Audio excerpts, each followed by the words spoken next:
Before it gets too dark to go ahead and talk about it, I want to show you exactly one of the problems that I'm having right now in the garden and how we're going to go ahead and deal with it. So this right here is the problem child. And so if you look real close, you can see that we're missing a whole lot of leaves and they've been chewed on. Then the other part of the problem, oh look at that. That was a big beautiful tomato plant. Now it's toast. There's a bobwhite quail over there somewhere just raising 9 kinds of cane. Oh, there she is. She's on the fence post. We were just talking about her the other day.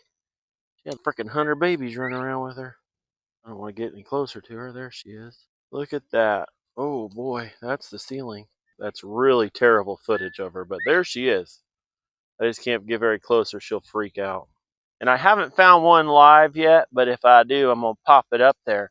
So we have a tomato hornworm infestation on our tomatoes, and I have the handy dandy lovely Ted, who is not out here right now, but he's been working diligently to help with the removal of these dreaded pests. But he's just not getting the job done, and then he ate an onion and the old lady's mullein. So it is what it is. He's a freaking chicken. You can't blame him. He dug up my onion completely. We got to get the fence done, which is part of that project over yonder, along with trellising all the tomatoes and so on and so forth. There, maybe it'll stop looking like a freaking bobblehead now. But we're going to go with an organic pest treatment for them. It's pretty straightforward, but first off, there's an assassin. Well, he just dropped, but whatever. That's an assassin beetle. So we've got our sweet potatoes out. We've got sunflowers that are already drying out, which is pretty fantastic. Then look at these candy zinnias. Those are freaking awesome. And then they're a cut and come again, so I cut them off for the wife, and she loves it. We actually harvested 6 pumpkins earlier. That was kind of a chore, so didn't get a lot of it. And we got a bunch of tomatoes, but we also lost a bunch of the tomato hornworms. So we're going to go ahead and start getting this treatment ready and hopefully get ready. Oh, there he is right there. Look at that guy, buddy. So if you're not squeamish, just grab a hold of him. And that, he's probably going to bite me, but whatever, is a tomato hornworm. Look at that thing. Look at the, whoa, come on, zoom on it. There we go. Focus. That horn on its butt. Now it's sitting here trying to bite me and it thinks it's cool. I wonder what the pigs will do with him. What's up, guys? And pig food. Oh, she ate him. Maybe I need to turn. Did you eat him? Nope. She said, nah, playa, I ain't eating that. That's disgusting. And I don't blame her because they spit out some nasty looking crap. So we found one, so we know there's more. But the key to treating with this specific organic treatment is, of course, we have to wait till the sun goes down because of the bacteria will die in UV light, which is insane. But that's cool because it doesn't hurt anything and it won't hurt any of the natural pollinators, butterflies, bees, so on and so forth.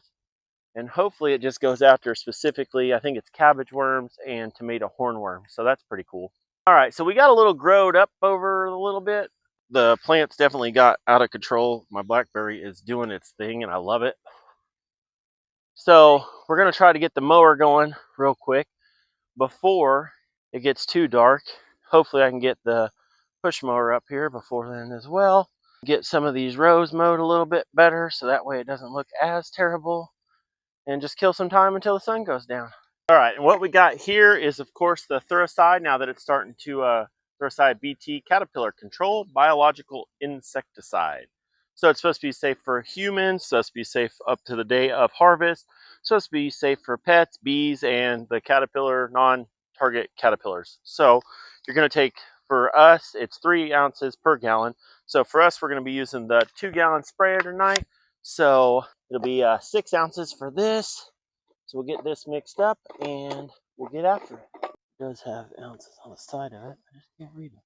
Also, just to add, shake well before use. Good enough for me. My ancestors said that was enough, so I forgot a measuring cup. And then I forgot that we have to add water. So we're going to go on a trip to the water source. The best part about working by pigs is that's all you get to listen to all the time. The little ones are really cute, but the big ones are... Ziggy keeps trying to escape. He needs to settle down. All right, before we lose much more daylight, so we're only doing this in the partial daylight like we are, so we can see what's going on. There's our pepper plant that got pretty chewed up. So you're going to want to do this at night when you have zero sunlight. Use a headlamp because the UVs will kill the bacteria. So we're just going to try to spray the underneath, the top, just all around it really good. And then we're going to repeat that whole process with all the tomatoes. And then here in about a week, after I'm done spraying all of them, we'll do an update on it. I'll let you know how this worked.